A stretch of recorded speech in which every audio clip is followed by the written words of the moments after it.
Parliament की तरफ से आज जो हमारे रिपोर्टर इमरान मगराना मौजूद थे, उन्होंने पूरा कवर किया स्टोरी को।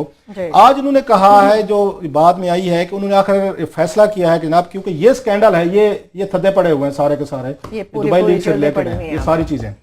उन्होंने कहा जनाब कि FIA से हमने मिन्नत तरला करके देख लिया, FBR तो वैसे मुकर गई है, उसने कहा ऐसी चीज का वजूद ही नहीं है।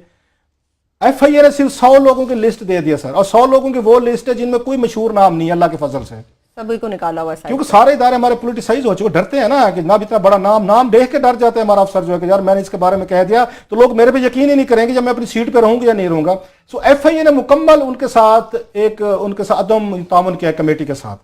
तो उन्होंने ये कहा है, अगेन असद उमर साहब की आप कह सकते हैं मेरे दिल में इज्जत इसलिए भी बढ़ गई है, उनके अपने भाई मुनीर कमाल का नाम इन दुबई लीग्स में शामिल है। उसके बावजूद इमरान खान की 2 बहनों का नाम दुबई लीग्स में शामिल है, जिन्होंने दुबई में गैर कानूनी जायदादें ली हुई हैं, और उन्हीं का तहरीक इंसाफ का अपना बंदा, उनका भाई हो या उनकी पार्टी के लीडर की ना उसकी बहनों के फ्लैट हूं वहां पे, वो उस पे 0 टॉलरेंस पे किए हैं। तो मेरे दिल में असद की आके उसकी कह सकते हैं इज्जत बढ़ी है, आसान काम नहीं होता। एक हमारे जैसे सोसाइटी में जहां भाईचारा बड़ा चलता है, एक दूसरे को देख के जाने दे यार तुझे क्या पड़ी है यार तू क्यों पंगे में आ रहा है, यार तू क्यों अपना मुंह खराब कर रहा है यार छोड़ पड़े पाकिस्तान जाने, यार छोड़ पड़ो, खबरें आती रहती, आप क्यों सीरियस हो गए।